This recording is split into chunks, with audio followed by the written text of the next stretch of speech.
Todos os lugares que nós visitamos são especiais, mas o que nós hoje vamos visitar é ainda mais especial. Especial pela sua beleza arquitetónica e decorativa, mas também especial por ser um lugar privado. Um lugar que, estando em Lisboa, pertence à França. É a Embaixada de França em Portugal, o Palácio Santos. Venha comigo.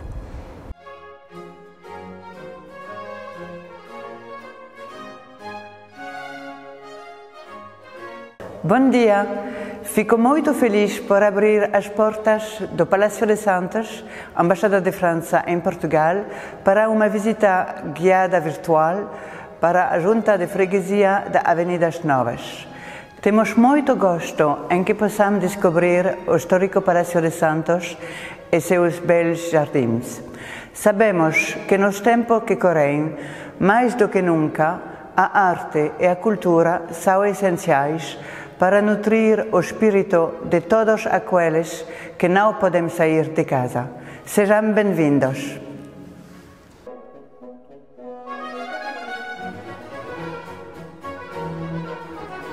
Este palácio, tal como o vemos hoje, foi construído ao longo do século XVII por iniciativa dos irmãos José Luís e Luís de Lencastre, condes de Figueiró e de Vila Nova de Portimão, após longas décadas de uma permanência mais ou menos estável desta família no então Palácio Quinhentista.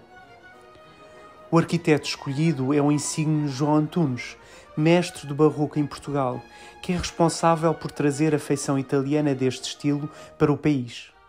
É famoso pela construção da Igreja de Santa Engrácia, atual Panteão Nacional, ou a Igreja do Menino Deus, ou ainda a belíssima Capela de Dom Veríssimo de Lencastre, tio dos dois irmãos que também encomendam esta obra a este arquiteto.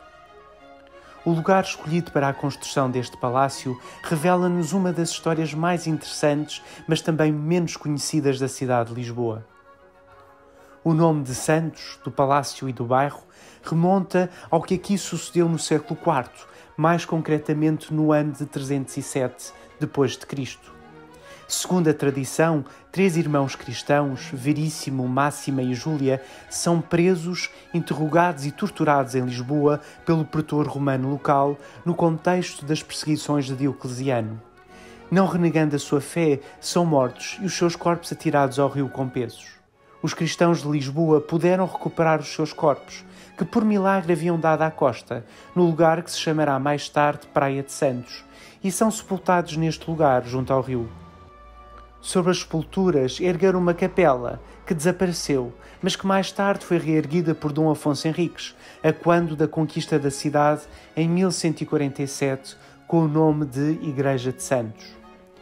Mais tarde ainda, Dom Sancho I vai doar esta igreja à Ordem de Santiago, que aí vai instituir a sua sede, passando depois para as Comendadeiras de Santiago, filhas e viúvas destes cavaleiros, que aqui constroem um convento. Mais tarde, Dom Manuel I vai então encomendar obras de renovação ao arquiteto João de Castilho, grande arquiteto do estilo que se chama Manuelino, autor do Paço da Ribeira e do Mosteiro dos Jerónimos, para aqui poder passar então longas temporadas. O seu filho, Dom João III, não partilhava o mesmo apreço pelo palácio, embora o tenha frequentado algumas vezes, preferindo o hoje desaparecido Paço Real de Chabregas, encomendado pelo próprio. Dom Sebastião será o último monarca a ocupar o palácio, entre 1572 e 25 de junho de 1578, quando parte de Lisboa para a fatídica Batalha de Alcácer Quibir. Atravessando o alpendre, entramos no vestíbulo, a sala que nos faz penetrar nas salas de aparato do palácio. Uma sala que identificava a família do proprietário através do brasão que encontramos no teto. É curioso encontrar no teto as armas de Portugal. Na verdade, estas são as armas da família Lencastre, um ramo bastardo da família real. Esta dinastia começa com Dom Jorge de Lencastre, filho bastardo de Dom João II, que é feito então Duque de Coimbra. No brasão podemos identificar 2 elementos, a empresa, o pelicano, e o mote de Dom João II, pela lei e pela grei, utilizados como timbre do brasão dos Lencastres. O uso deste apelido é também curioso, pois foi recuperado da ascendência da dinastia de Viz, fundada por Dom João I e Dona Filipa de Lencastre, filha do Duque de Lancaster. No topo da escadaria encontramos uma escultura de François Rude, uma cópia do original que se encontra no Museu do Louvre. Aqui vemos representado Hermes, o mensageiro dos deuses, que é também invocado como protetor dos embaixadores. Desde 1909 que o Palácio de Santos é propriedade do Estado francês, tornando-se mais tarde a sua embaixada em Portugal. Entre esta venda e o fim da permanência da família Lencastre, vários foram os inquilinos deste magnífico lugar, como a Imperatriz Amélia, viúva de Dom Pedro IV, a Infanta Ana de Jesus Maria, filha mais nova de Dom João VI, e por fim o Conde Ernest Armand, diplomata francês que instala aqui a sua residência. Atravessando a sala da dona, que faz a separação entre o vestíbulo e a ala de aparato da casa, entramos na sua primeira grande sala, a Sala da Música, cuja decoração reflete exatamente a sua utilização. Uma sala decorada no tempo do V Marquês de Abrantes, com a participação de Pedro Alexandrino de Carvalho. Nesta sala podemos admirar o gosto pompeiano, onde a própria decoração nas paredes alude à função do espaço. Entre grotescos e arabescos, vemos pendentes em fitas verticais partituras e instrumentos musicais. Vemos também o motivo mais tipicamente dito pompeiano, com esfinges e motivos vegetais, animais do ar, da terra e da água, e outros imaginados, como cavalos alados e sátiros. Este estilo foi inspirado na pintura mural, descoberta durante as escavações da cidade de Pompeia, destruída no ano de 79 a.C., com a erupção do vulcão Vesúvio, e redescoberta em 1748.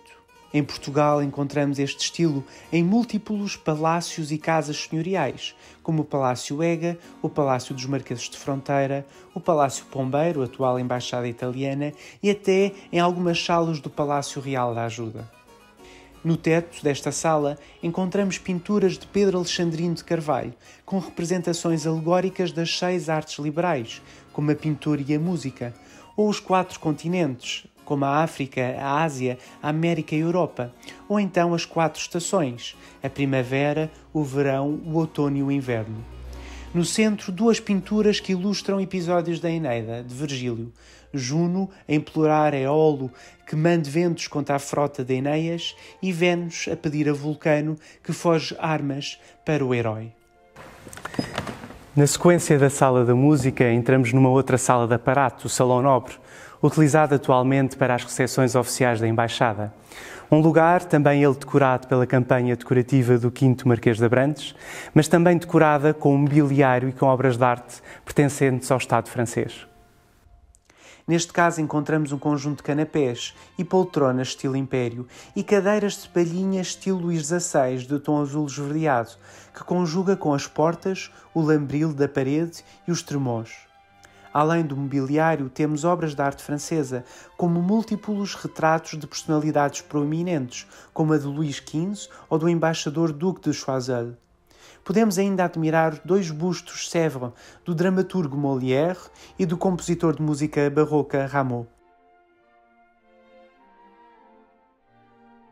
Uma das obras de arte do Estado francês mais interessantes de todo o palácio é esta tapeçaria Gobelin, que representa a entrada de Luís XIV na cidade de Dunkerque. Esta é a 6ª de uma série de 14 tapeçarias intitulada A História do Rei.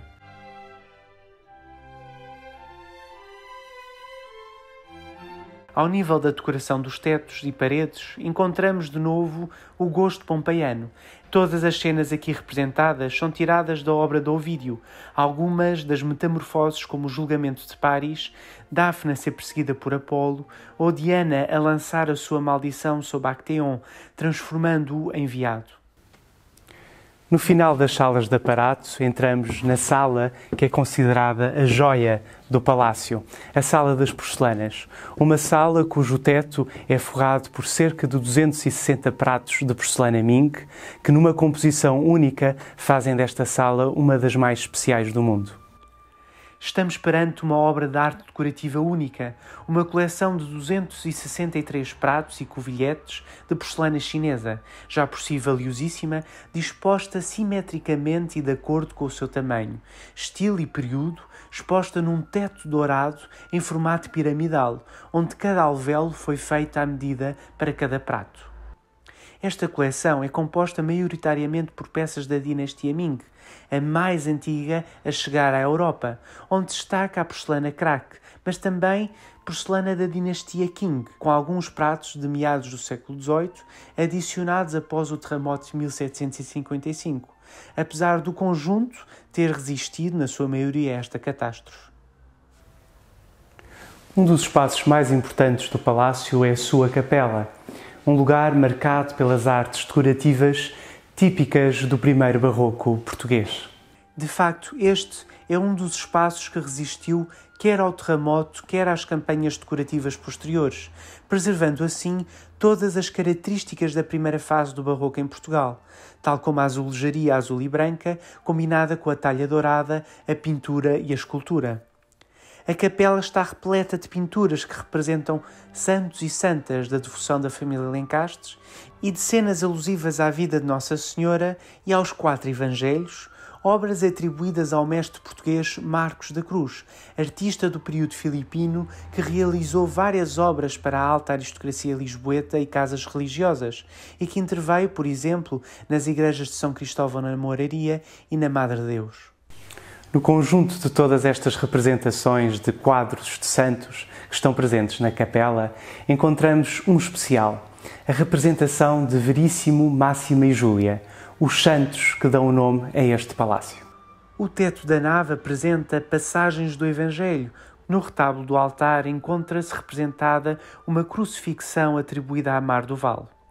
O interessante nesta obra é que, se de facto a zona central da composição se encontra hoje um pouco vazia, no lugar onde para este tema se inseria a figura de Cristo no Calvário, que hoje não se encontra na capela e que fazia ligar este momento ao que está no teto, onde vemos teatralmente interligados a ressurreição e a ascensão de Cristo.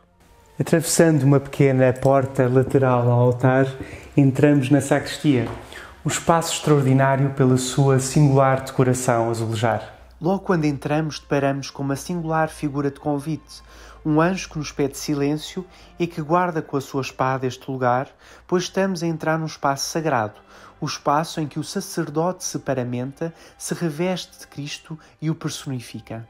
No interior da sacristia encontramos um excepcional revestimento azulejar, representando o entrelaçar simétrico de cordões azuis, que antes uniam os brasões da família Lencastres e hoje onde podemos encontrar 5 obras encomendadas a Helena Vieira da Silva, feitas à medida, contendo frases espirituais, em latim, português e francês, sendo que uma delas representa uma rosa dos ventos, alusão à epopeia dos descobrimentos. Estes cordões, qual símbolo sacerdotal, invocavam também a união e fidelidade do sacerdote a Deus. Na parede do fundo, por cima do arcaz, encontramos um quadro de Marcos da Cruz, que ilustra a parábola das bodas, sobre o indigno convidado que se recusou a vestir a túnica. Entramos agora na sala de jantar, uma sala também marcada pela decoração de Pedro Alexandrino de Carvalho, que aqui representou Apolo e as 9 musas. Na mitologia grega, as 9 musas eram entidades capazes de inspirar a criação artística, vivendo no seu templo que se chamava Museion, nome que está na origem da palavra museu.